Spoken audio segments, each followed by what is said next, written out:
Hey, everybody, welcome to the show today. You are here with me, Carole Jean Whittington, host of Mind Your Autistic Brain talk show and community. And this is the place for late identified neurodistinct humans. If that's you, welcome. I'm so glad you're here. And if you're visiting again, good to see you, my friend.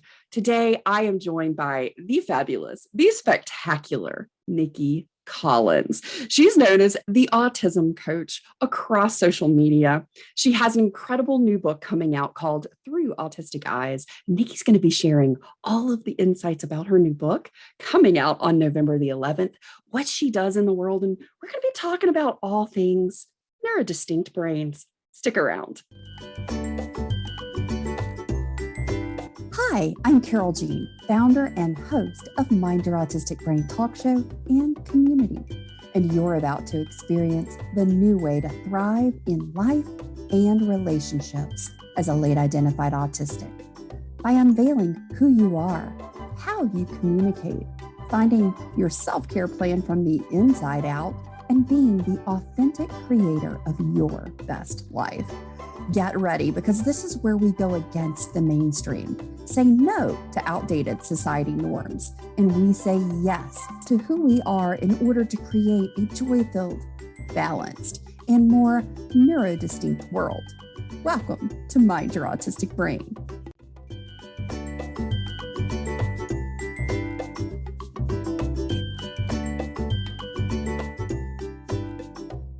Stick around.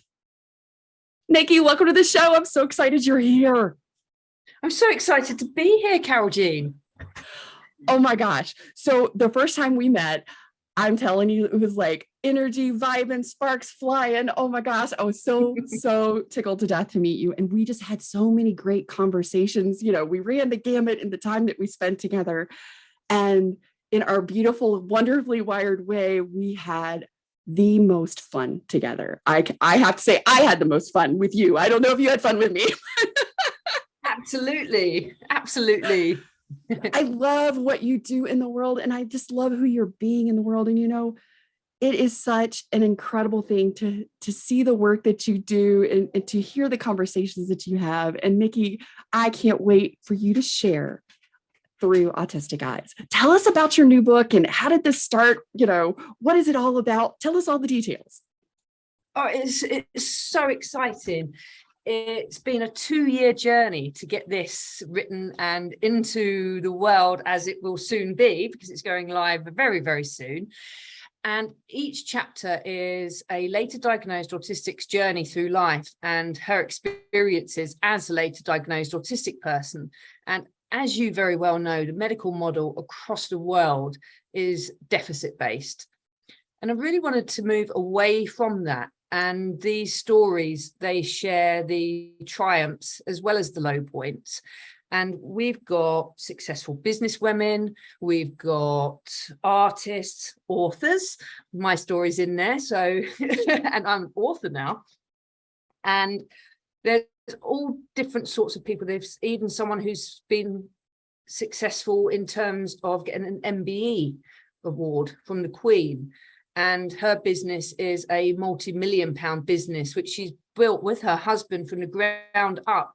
And if you looked at her social background from her childhood, it's not necessarily the sort of pathway you'd expect somebody to take when you had that type of upbringing. And it just goes to show that autism doesn't need to hold you back. And that is what I hope I've absolutely nailed. And it's certainly what the early feedback suggests, that I've got this message out really well in the written words within the book. Oh, most definitely. Oh, I cannot wait. I am super excited to read all of these different stories and the different path that people have taken. You know, in late identified life, that is really and truly the part that is, to me, part of that, what I call the processing phase in late identified life. You know, you get either a formal identification or a self-identification. And in that moment, it is such an overwhelming relief to know there's a reason why. And you're not broken and you're not defective. And there was a reason that there were so many struggles and challenges, because you didn't know and the world didn't know. And then, you know, part of that processing phase is like, well, why the heck didn't anybody know? How did somebody not pick up on this? Why did I suffer and struggle for so long? Right. And then the other aspect is then sort of what I call this part that we reach this identity crisis, because who we thought we were isn't who we are.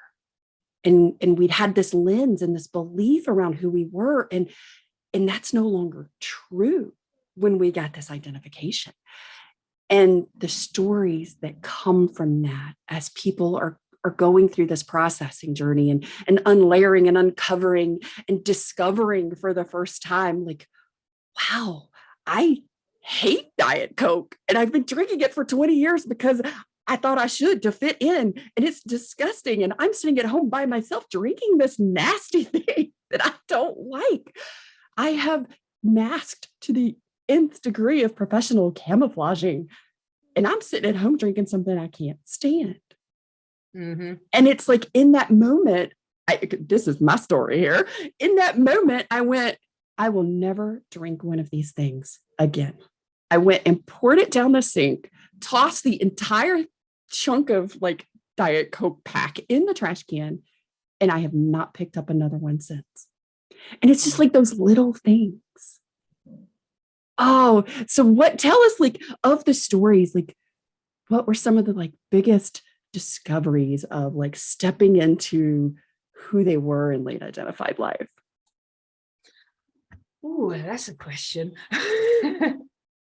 I think it's just being able to take the masks off and being able to understand the why behind some of the things that you do, and to realize that you're not broken, you're not a deficit, and that you can be anything that you want and not what society says that you should be. I really dislike the word should, because it just conjures up all of these things. And if you should have done something, that obviously means you didn't. So let's just take that word out of the vocabulary, because you can't do it now unless there's something that's actually going to benefit you, and you can do that. And we always say, don't should yourself to death. Absolutely, it's totally true. And I think one of the stories that really jumps out to me, and it's probably one that I'm going to be reading an excerpt of when I come to do a little bit of a reading on my live launch. And it's about a lady called Lynn, and she was in a car accident. And I asked her what a good day and a bad day looked like for her. And she said that she didn't really kind of have either like a solid idea of what a good or bad day looked like, but she knew that she was good in a crisis. And she was in this car accident, and she got out, and this was before the days of mobile phones, made sure everyone in the car was okay, then went across to the garage to get the emergency services. And then when the paramedics asked if she'd been a witness, and she'd said, well, no, I was in that car, and pointed to the vehicle, they insisted that she get into the back of the ambulance. She was taken to hospital, and it was then found out that she had 10 broken ribs, a fractured sternum, a cracked pelvis, and 3 cracked vertebrae in her neck. So her pain threshold is absolutely through the roof, and it always has been. And it's just mind-blowing to think that she thought that that was typical, inverted commas, normal. And it's sort of these revelations and these types of things that people just go, wow, really? That's like incredible. And stories like that I've got in this book, that I've had the privilege of interviewing people and talking, and them sharing, and then me putting their words and bringing them to life in the pages of the book. Oh my gosh. And you know, I love how you're highlighting and sort of showcasing our experiences, you know, and sort of the spectrum and the gamut of our experiences, because, you know, pain threshold and recognizing our pain, and especially if we have other, and I talk a lot about this, other co-occurring health conditions in our, because it's not just our neurodistinct brains. Nikki, I'm going to pause and let out my whining dog just a second, because I don't know if it's picking it up. So, one of those things is that we have these co-occurring conditions in our physiological body, our neurodistinct brain and our neurodistinct body. And one of those things, that's we call the trifecta, that's really common in our population is POTS, which is postural orthostatic tachycardia syndrome, Ehlers-Danlos syndrome, and the 13 different types of hypermobility, MCAS, which is mast cell activation syndrome, and alexithymia is a big one. That it's like, I think the statistic I saw from the autistic researcher recently on something she was doing on alexithymia, which is really good, by the way, you guys should go check it out. I'll put a link down in the show notes for that. It's talking about roughly around 50% of the autistic population is also alexithymic. I am alexithymic, and I have an incredibly high pain threshold. But and you were talking about being in a wreck, and I'm like, I was in a wreck like that. I immediately got out. I mean, I was not injured to that degree, but I immediately got out, like checked on everybody else, made sure the ambulance was called. This is before massive cell phones coverage, because I am that old. and this is when the battery pack was like the size of a small child. You know what I'm talking about. And, and it was that kind of thing. And it was like the adrenaline was so high. And I was with my date. We were in high school, and we were heading to one of my sorority spring dance. And we made sure that the person that was injured the most, and my date wasn't injured. So, and I didn't think I was injured. It was okay. So we made sure he was okay. And then we went on, and I said, I'm fine. Let's just go to the dance.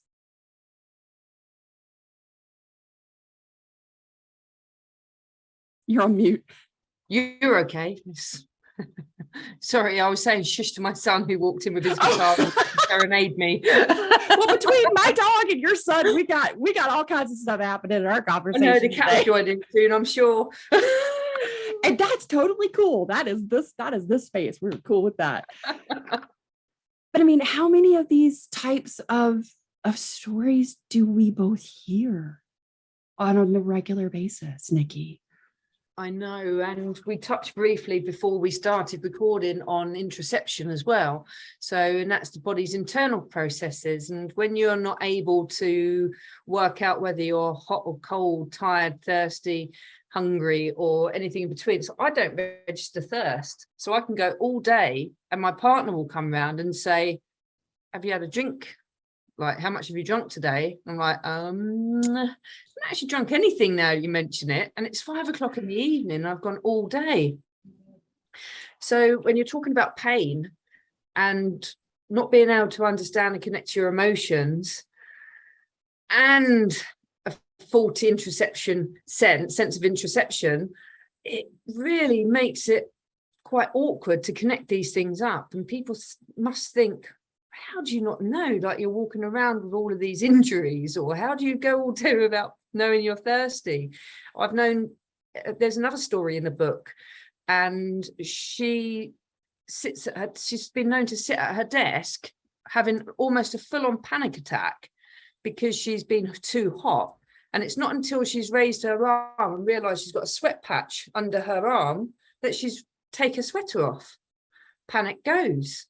And it's these things, and it's that delay in our operating system, in our mind, and it's what neurotypicals tend to take for granted, whereas it takes us a lot more. We have to become a detective to work these things out. You really do. I'm always saying we have to put on our lab coats, and we have to get, compassionately curious about ourselves. And it's like removing the judgment, which is not an easy feat. That's some internal work in and of itself, but approaching from just a neutral observation perspective and going, okay, what's actually happening? What's the data here? And the beautiful part is that we can start taking and collecting this data, and our brains just automatically start going, oh yes, I connect all these dots, I see the pattern here, which is really helpful. I mean, like, let's use our natural skills and abilities as neurodistinct people to help ourselves. So I mean, I love that. What if you had to say, like, one of the stories that when you were having these conversations that just it hits you right in the heart, like it hits you hard and deep, you just like, I know probably all of them, but which one really stands out to you on that one, Nikki? Again, that's another really challenging one to answer, because I don't think there's any one that really is. They're all so vulnerable, and it's really hard to kind of just choose one when you've been so personally attached and connected to the project. Because the way I did this was to sit down and interview on a one-to-one with each person in the book. Then I went through it with a fine-tooth comb and took that recording from our conversation and then turned it into a story, a factual story that represented them and their life in a most positive and uplifting way for others. Because I mean, these women, they are nothing short of an inspiration. And what really struck me was the level of misdiagnosis and misunderstanding, and the fact that not one, not two, but multiple people were nearly or were hospitalized through a mental breakdown, which was actually autistic burnout. And they were in these environments that, I mean, a loud, noisy, smelly, clinical hospital environment with none of your home comforts, with nothing that would ever resemble normal in your day-to-day life, and being treated as if you had a mental condition when actually you needed something completely different. And it doesn't help, it doesn't solve anything, and it just adds into that feeling of what's wrong with me? What's wrong with me? So when these medical diagnoses came back as actually autistic, or even a self-diagnosis and self-identification of, am I autistic? Yes, I am. That's when people are actually able to start moving forwards with their life and start to piece together the why behind these things and realize that, oh my goodness, I was actually in autistic burnout. This makes sense. And one of those people was in such a high level of burnout that she couldn't look anybody in the eye, including herself. She couldn't even look herself in the eye in the mirror. She was wearing glasses to avoid any type of eye contact. This is something I hear almost weekly, if not daily. Mm. And, you know, my friend Zoe McCormick, who is the founder of the Autistic Art Club, she and I did a whole episode around this. You know, she works in the mental health field now. And one of the things that she does in particular is looking at what is the mental health hospitalization intake, what is the experience? And, you know, that it in and of itself, that's usually where most of us come to our identification, sadly, is probably in the worst burnout we've ever experienced.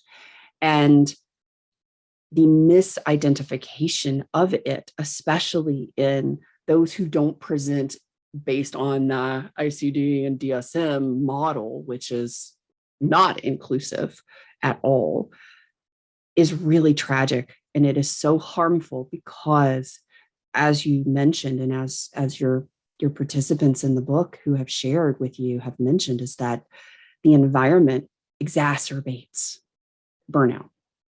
And, you know, one of the things that I do is I have a sensory profile that's not from the deficit perspective, because everything out there, when you look at sensory profile and like, I need to know more about my sensory profile, it is all deficit based. And I went out there and I was looking for like a good tool, something to use. And I was like, wow, this makes me feel like crap because it's telling me everything I don't do properly or I do wrong, or that's a deficit or deficient or somehow is wrong.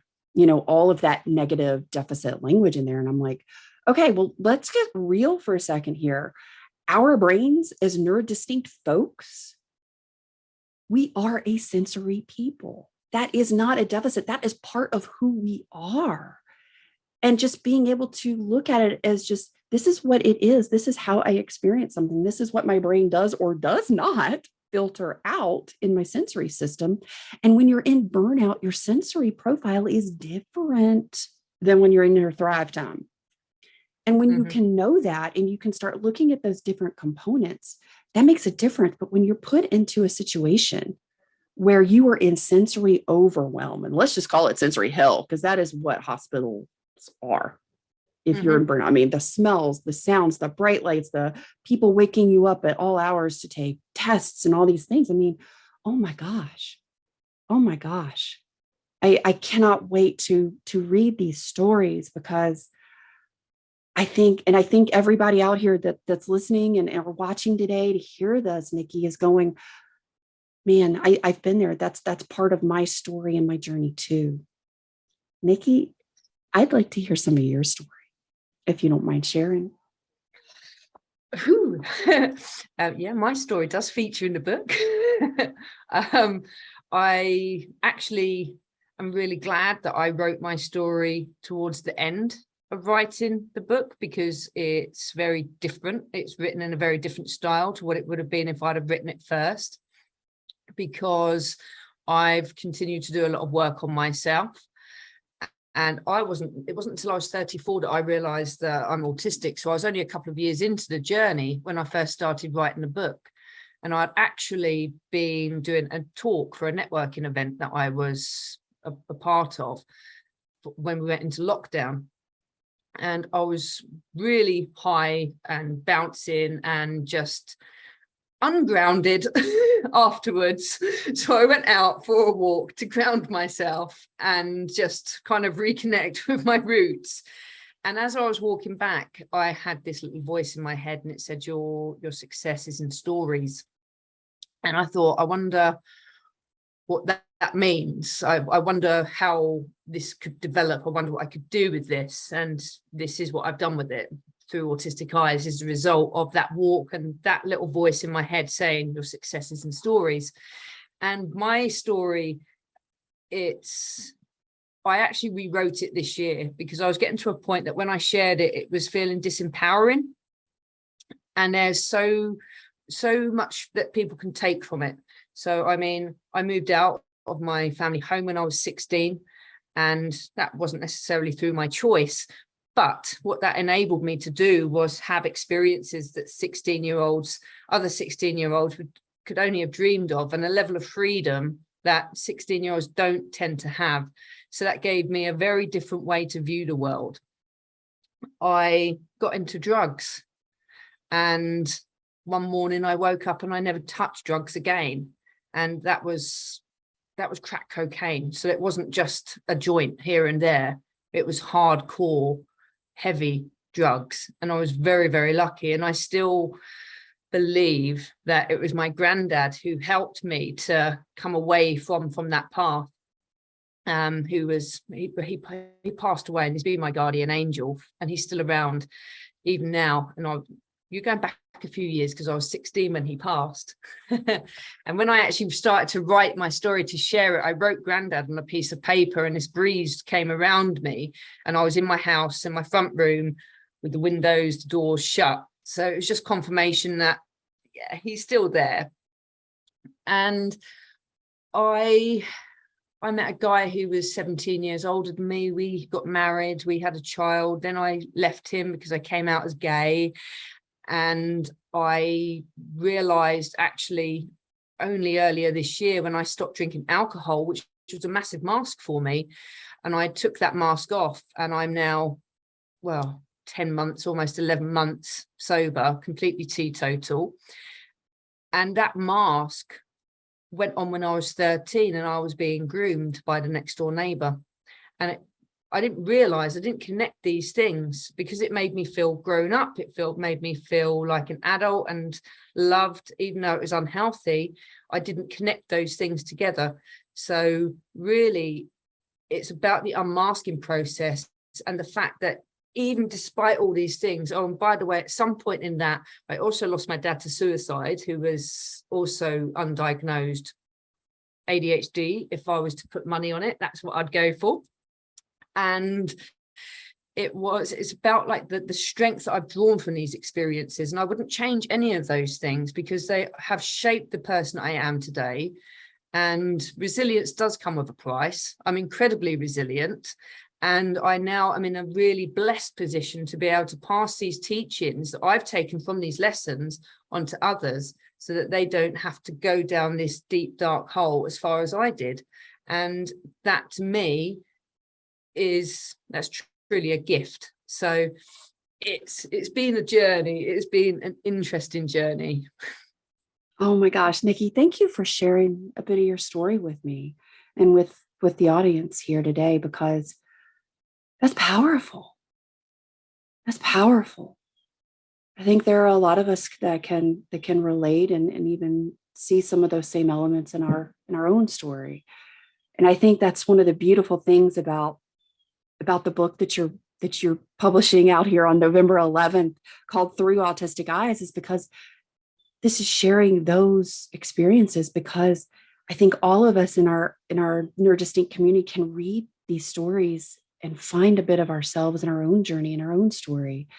But what I love is how you framed this, that this is empowering and this is positive and this is your hero's journey, because Exactly. we all have those struggles, but it's and we are by and large the most freaking radically resilient folks in existence in our community. Radically resilient. And I love that you're honoring that. I love that you're highlighting and spotlighting that. So you mentioned about your live event for the book launch. Share a little bit about that, where people can go, and we'll make sure we put the link down in the show notes, but tell us a little bit about what that event's going to be like. Because, we like to know what's happening before we show up somewhere.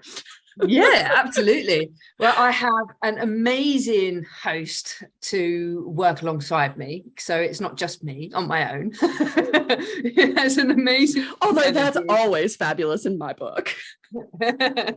Thank you. But I have another amazing energy that will complement my own beautifully. And she is going to be asking me some questions about the book. I'm going to be sharing the journey of the book and how it's come to life, and also going to be reading out sort of a little sections of the book as well. So it's an hour from start to finish, and it is a live event, so people also get to ask their questions, and I will be doing sign-ins. So any books that are purchased whilst we're on that call will be signed, or through that call will be signed. So and it's always nice. That's special. I love that. Well, Nicky, you also have a pretty amazing business, and I want to make sure people know not just about you and the book, but they know about the services and the work that you're doing in the world as the autism coach. Share a little bit about how people can work with you, what you offer, and how they can find you. Well, I work with later diagnosed autistic women because that's my experience. And I help people to move away from the fear that keeps them stuck, that keeps them small. There's not much of a difference between fear and excitement, apart from fear holds you back and excitement pushes you forwards. So with alexithymia, it can be, you can very easily sabotage yourself and just get in your own way. So I'm about helping people to move out of their own way, to get unstuck, and just to have that forward momentum so that they can live the life they choose for themselves rather than the life that they should be living. Oh my gosh, yes. Where the heck have you been my whole life? Why did I have to figure it all out so hard all by myself, Nicky? I'm so glad that you're doing that, because that was the big aha for me. Honestly, you just nailed it. That was the big shift for me, because I am alexithymic. And one day when somebody I had described, my stomach felt a little sick and my body was kind of shaky and I felt really nervous, and all of these things that I was experiencing about an event that was coming up. And they said, "Oh, it sounds like you're having a panic attack. It sounds like you got a lot of social anxiety around that." I went, "Oh, is that what that is? Okay." And then for 20, 30 years, that's how I lived and operated. And I would feel that and I'd go, oh, that's social anxiety and that's a bad thing. And I don't think I need to go do that. Turns out when I learned about alexithymia that I have it and what that means, and I started doing that internal work to identify what are these physical feelings and how do they translate to my mind, I went, holy heck, that's not fear. I was excited. And they're so closely connected. It's hard to work out between the two. It really is. And I was so upset and just heartbroken for all of the opportunities and possibilities that I had turned away from because I thought I was experiencing an emotion someone had assigned to what I described that wasn't accurate. Yeah, exactly. And now I'm like, man, I'm the most excited person I know. I know, I have so much excitement in my life.